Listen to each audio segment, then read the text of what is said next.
7. Mr. Van der Luyden escuchó en silencio el relato de su prima Mr. Archer. Es conveniente recordar de antemano que Mr. Van der Luyden era siempre muy callada y que, aunque reservada por naturaleza y educación, era muy cariñosa con la gente que de veras le gustaba. Pero ni siquiera la experiencia personal de esa realidad era buena protección contra el frío que parecía envolver al visitante salón del techo alto y paredes blancas de la mansión Madison Square, con los sillones tapizados en pálido brocado que obviamente habían sido desfundados para la ocasión, y la gasa que aún cubría los adornos de bronce dorado encima de la repisa de la chimenea y el hermoso antiguo marco tallado de Lady Angelica Dulac pintado por Gainsborough. El relato de Miss Bartholomew hecho por Huntington, vestida de terciopelo negro y encaje veneciano, estaba colocado frente a su hermosa antepasada, que le consideraba generalmente tan excelente como un Canabel, y aunque había transcurrido 20 años de su ejecución, todavía tenía un parecido perfecto. En realidad, la Mistress Van der Luyden se sentaba debajo de, del retrato a escuchar a Mr. Archer. Podría ser la hermana gemela de la mujer de cabellos rubios y aire juvenil que reclinaba en la lánguida postura de un sillón dorado junto a una cortina de reps verdes. Mr. Van der Luyden todavía usaba terciopelo negro y encaje veneciano cuando salía a un evento social, o más bien ya que nunca cenaba fuera. Cuando abría sus puertas para recibir amistades, peinaba su pelo rubio y que se descoloraba sin encanecer su divino en dos mitades lisas entrecruzadas sobre la frente, y la nariz recta que separaba sus ojos azul pálido tenía espesas apenas unas pocas líneas alrededor de los orificios nasales, que cuando se pintó el retrato a Newland Archer siempre le daba la impresión de horrendamente conservado en la atmósfera sin aire de una existencia perfectamente irreprochable, como los cadáveres atrapados en los glaciares guardan años por años una sonrosada vida en la muerte. Como toda su familia, estimaba y admiraba a Mr. der Luyden, pero su gentil y sumisa dulzura le parecía menos accesible que la severidad de algunas de las viejas tías de su madre, solteronas rabiosas que decían que no.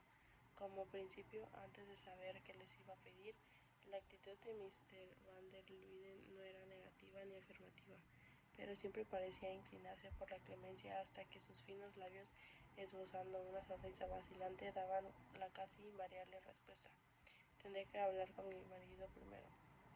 Era tan exactamente parecida a Mr. Van der Luyden que Archer a menudo se admiraba de ver cómo, después de 40 años de estrecha vida conyugal, las dos identidades tan agemadas jamás disentían en algo tan controversial como era la discusión de un asunto, pero como ninguno tomaba decisión sin realizar el misterioso cónclave, Mr. Archer y su hijo, habiendo presentado en caso, cooperaron resignadamente la frase acostumbrada. Sin embargo, Mr. Van der Luyden, que raras veces sorprendía a alguien, ahora sorprendió a ellos al extender su larga mano hacia el tirador de la campana. Creo que me gustaría que Henry escuchara lo que acabas de decirme. Apareció un lacayo al que ordenó: sí. ¿Han terminado de leer el periódico? Por favor, pídale que tenga bondad de venir. Dijo leer periódico, en el mismo tono en que la esposa del ministro diría presidir una reunión de gabinete. No por arrogancia, sino porque el hábito de una vida y la actitud de sus amistades y relaciones le habían llevado a adjudicar al más mínimo gesto de Luiden una importancia casi sacerdotal. La rapidez de esta acción demostró que daba al caso de la misma urgencia que Mr. Archer, pero temiendo que pensara que se había comprometido de antemano, agregó con su mirada más dulce: a Henry le encanta verte, querida Adeline, y también querrá felicitar a Newland. Las puertas dobles abrieron solemnemente y por ellas apareció a Mr. Henry Van der Luden, alto, parsimonioso, vistiendo de levita, de cabello claro y descolorido, nariz recta como de la de su mujer, y la misma mirada fría gentileza en sus ojos gris pálido en lugar de azul pálido. Saludó a Mr. Archer con familiaridad, dio en voz baja sus felicitaciones a Newland expresadas en el mismo lenguaje de su mujer, y se sentó en uno de los sillones de brocado con la sencillez de un soberano reinante. Recién terminé de leer el Times, dijo, uniendo las yemas de sus largos dedos. Mis mañanas son tan ocupadas en la ciudad que prefiero leer el periódico después del almuerzo. Hay buenos argumentos para adoptar ese sistema, replicó Mr. Archer. Recuerda que mi tío Egmont decía que siempre que encontraba más tranquilizante leer los diarios de la mañana después del almuerzo. Así, mi padre aborrecía la prisa, pero ahora vivimos en constante movimiento. Espero que habrás Espero que ya habrás terminado su lectura, Henry interrumpió. Su esposa totalmente, tranquilizó a su marido. Entonces me gustaría que Adeline te dijera, en realidad es una cosa de Newland, dijo la madre de esta sonriendo. Y procedió a repetir el grotesco relato del oprobio infligido a Mr. Louvermingle. Y por supuesto terminó diciendo: Augusta, William y Mary Mingle piensan, especialmente teniendo en cuenta el compromiso de Newland, que tú y Henry debían saberlo. Ah, dijo Mr. Luiden, exhalando un profundo suspiro. Hubo un silencio durante el cual el tic-tac monumental del reloj de bronce sobre la chimenea de mármol resonó como una salva de cañonazos. ¿Crees que realmente esto se debe a alguna interferencia personal de Lawrence Lefter?, preguntó volviéndose hacia Archer. Sí, estoy seguro, señor. A Larry se le ha pasado la mano últimamente. Al mantener una relación bastante seria con la esposa del administrador de correos en su pueblo o alguien por el estilo, y cada vez que la pobre Gertrude Lefter empieza a sospechar algo y él teme que haya problemas, suscita una alharacada de esta clase para hacer ver cuán inmensamente moralista es. Habla a voz en cuello acerca de la impertinencia que es invitar a su mujer con gente que no desea que ella conozca. Simplemente está usando Madalolesca como parrayos. Varias veces lo he visto hacer lo mismo. Los Lester, exclamó Van der Luden. Los Lester, repitió como eco Mr. Archer. ¿Qué habría dicho el tío Egmont a oír a Lawrence Lester opinando sobre la posición social de alguien? Esto demuestra a lo que ha llegado la sociedad. Esperemos que no haya llegado a tanto. Ah, sí, tú y Louisa salieron un poco más, suspiró Mr. Archer, pero al instante se dio cuenta de su error. Los Van der Luyden eran enfermizantes sensibles a cualquier crítica que se hiciera en su enclaustrada existencia, los árbitros de la moda, el tribunal de última instancia, y ellos lo sabían, y se rendían sino a su sino. Pero como eran personas tímidas y retraídas, no sentían una inclinación personal a desempeñar tal papel. Vivían el mayor tiempo posible en la silenciosa soledad de Suttercliff y cuando trasladaban a la ciudad rechazaban todas las invitaciones con disculpa de la mala salud de Mr. Van der Luyden. Newland Archer fue en rescate de su madre. En Nueva York, todo el mundo sabe lo que usted y su prima Luisa representan. Mr. Mignold le pareció que no podía dejar pasar ese desaire de la condesa Orlesca sin consultar con ustedes. Mr. Van der Luyden miró a su marido, quien la miró a su vez. Lo que desagrada es el principio, dijo Mr. Van der Luyden. Si un miembro de conocida familia es respaldado por ella, no hay más que hablar, no hay nada más que hablar. Yo pienso lo mismo, dijo su esposa, como si propusiera una opinión nueva. No tenía idea, continuó Mr. Luyden, de que las cosas hubieran llegado a tal punto. Hizo una pausa y volvió a mirar a su esposa. Me parece, querida, que la condesa Olenska es algo pariente nuestra. Por primer marido de la Medora Manson, todas las formas lo será cuando Newland se case. Se volvió hacia el joven. ¿Leíste el Times esta mañana, Newland? Sí, señor, contestó Archer, que comúnmente devoraba media docena de periódicos con su desayuno. Su marido y mujer se miraron otra vez. Sus pálidos ojos mantuvieron la mirada como una prolongada y seria consulta. Luego una leve sonrisa revoloteó en el rostro de ella. Era evidente que había adivinado y estaba de acuerdo. Me gustaría que dijeras a Mr. Lovemingot que si la salud de Luisa le prefiere cenar afuera, estaremos encantados de ocupar el lugar de la Glendenstone en su comida. Se detuvo un momento para que la ironía calcara profundo. Como ustedes bien lo saben, eso es imposible. Mr. Archer expresó su asentimiento con una sonrisa de comprensión. Pero Newland me dice que ha leído el Times esta mañana, por lo tanto es probable que viera que un pariente de Luisa, el duque Arcel, llega la próxima semana en la Rusia.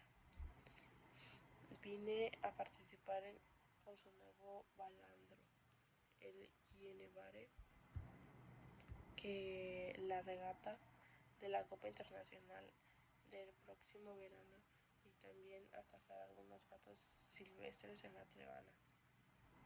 Mr. Van der Luyden hizo una nueva pausa y continuó con creciente benevolencia. Antes de llevarlo a Maryland, hemos invitado a algunos amigos a reunirse con él aquí. Una cena sencilla seguida de recepción.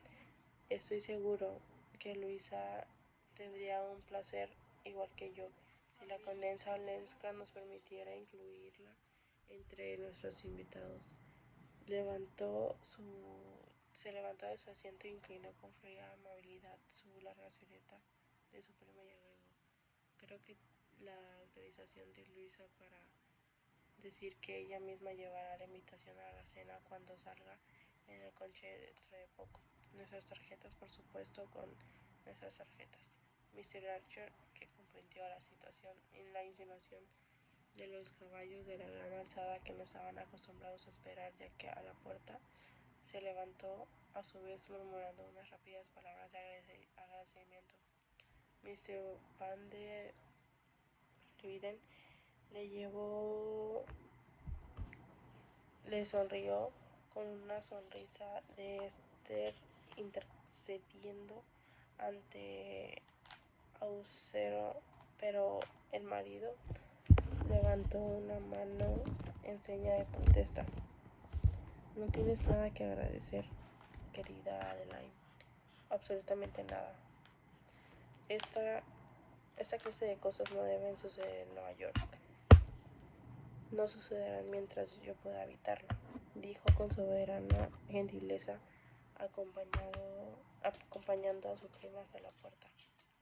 2 horas después, todo el mundo sabía que el mullido enorme, birlocho, que Mr. Van der Luyden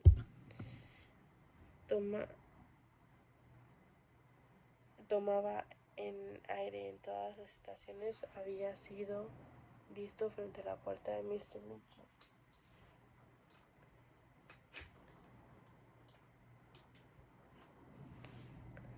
donde se entregó un ancho sobre cuadrado. Y en esa noche en la ópera, Mr. Sillenton Jackson pudo afirmar que el sobre contenía una tarjeta de invitado a la condesa Olenska, una cena de los Van der Luyden ofrecían la semana venidera en honor de su primo el duque Austria. Algunos miembros más jóvenes del palco del club intercambiaron sonrisas ante esta noticia y miraron de reojo a Lord Lester, sentado negligentemente en la primera fila del palco, alisando su largo mostacho rubio. En este aprovechó una pausa de la soprano para comentar, con el tono de autoridad en la materia: nadie más que Patty debería atreverse a cantar La Sonámbula. Capítulo 8. Toda Nueva York concordaba con que la condesa Olenska había perdido gran parte de su belleza. La primera vez que apareció en la ciudad durante la infancia de Newland Archer era una preciosa niña de 9 o 10 años, de quien la gente decía que debía pintársele un retrato. Sus padres habían vagado por toda Europa continental y después de una niñez errante ellos murieron y Ellen quedó a cargo de su tía, Medora Manson, otra viajera que volvía a Nueva York para echar raíces. La pobre Medora, varias veces viuda, siempre regresaba para radicarse cada vez a una casa más económica. Acompañaba a un nuevo marido o un nuevo niño adoptado, pero al cabo de meses abandonaba invariablemente al marido, se rehallaba con su pupilo y deshaciéndose de la casa con una considerable pérdida. Recomendaba sus vagabundeos.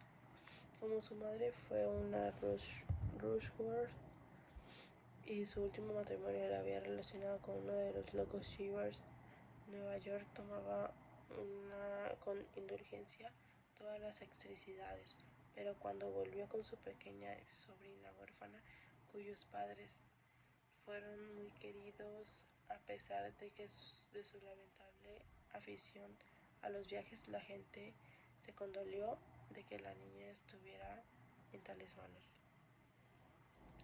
Todos estaban dispuestos a ser bondadosos con la pequeña Lemingo, aunque sus sonrojadas mejillas morenas y sus apretados rizos le daban un aspecto tan alegre que parecía inapropiado para una niña que debía llevar luto por sus padres.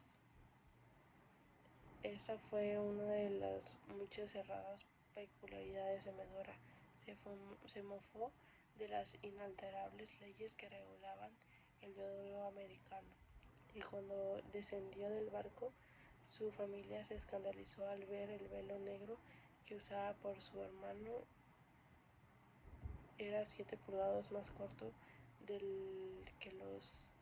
de las cuñadas, en tanto la pequeña Ellen estaba vestida de lana roja adornada de mostillas de ámbar, como gitanilla abandonada.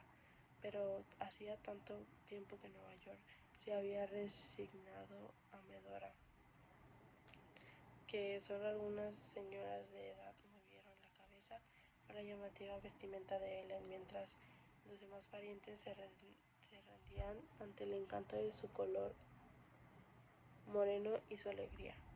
Era una niña intrépida y sencilla, que hacía preguntas desertantes y comentarios precoces, y sabía cosas tan extravagantes como bailar danza española del matón y cantar canciones napolitanas de amor acompañada de una guitarra, dirigida por su tía cuyo verdadero nombre era Mr. Stoller Chivers, pero que como recibiera un título papal, retomó el apellido de su primer marido que la hacía llamar Marquesa Manson, porque en Italia lo podía transformar en Manzoni.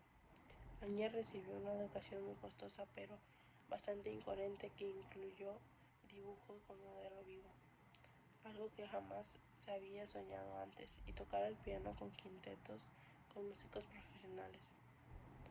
Luego llegó la noticia del matrimonio de Ellen con un noble polaco, inmensamente rico, legendario y de legendario renombre, al que conoció en un baile de Tulerías, y quien decía que tenía residencias principescas en París, Niza y Florencia, un yate en Cowes y muchas millas cuadradas de terrenos de caza en Transilvania.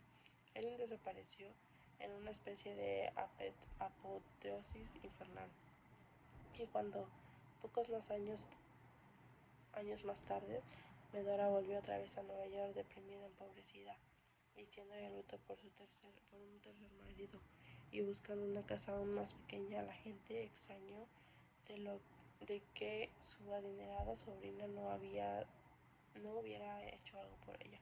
Después llegaron noticias de que el matrimonio de Ellen también había terminado por un desastre y que regresaría igualmente en busca de reposo y olvido entre sus parientes. Todas estas cosas pasaban por la mente de Newland Archer. Una semana más tarde, mirando a la condesa entrar en el salón de los Van der Luyden la noche de la trascendental cena, la ocasión era solemne y se preguntaba, un poco nerviosa, si Ellen saldría airosa.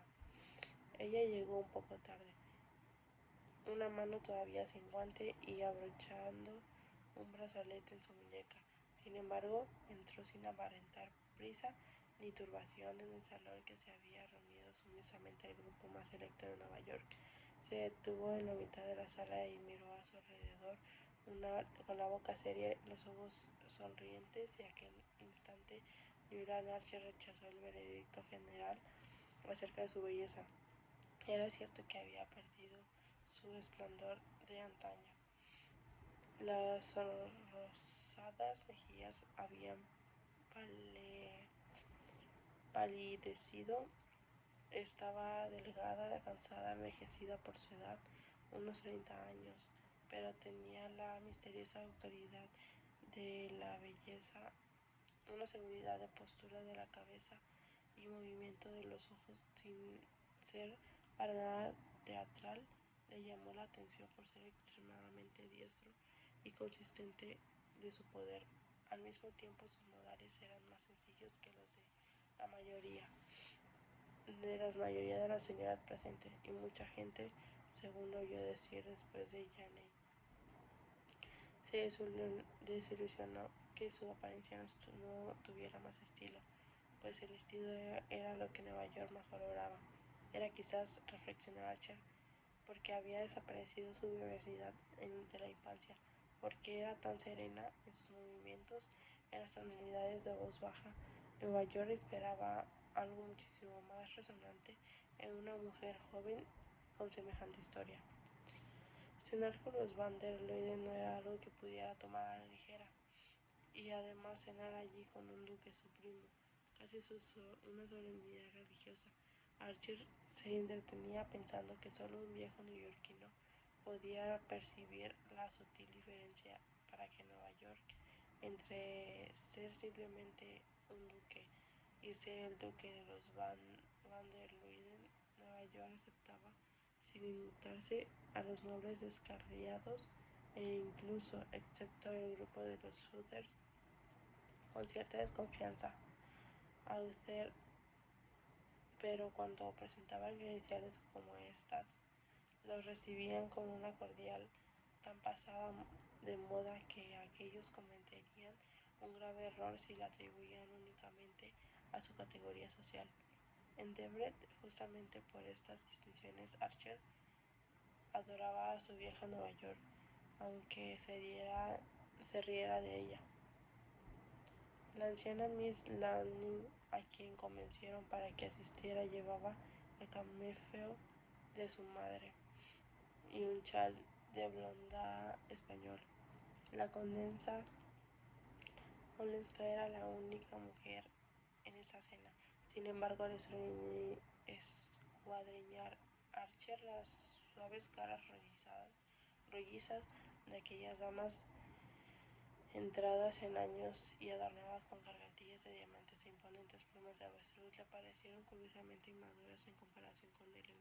Le asustó pensar lo que había causado esa expresión en sus ojos. El duque Austrey, sentado a la derecha del anfitrión, era naturalmente la figura principal del evento, pero si la condesa Lensk lucía menos llamativa de lo que se esperaba, el duque era casi invisible. Como hombre bien educado, no se presentó a la cena, entenida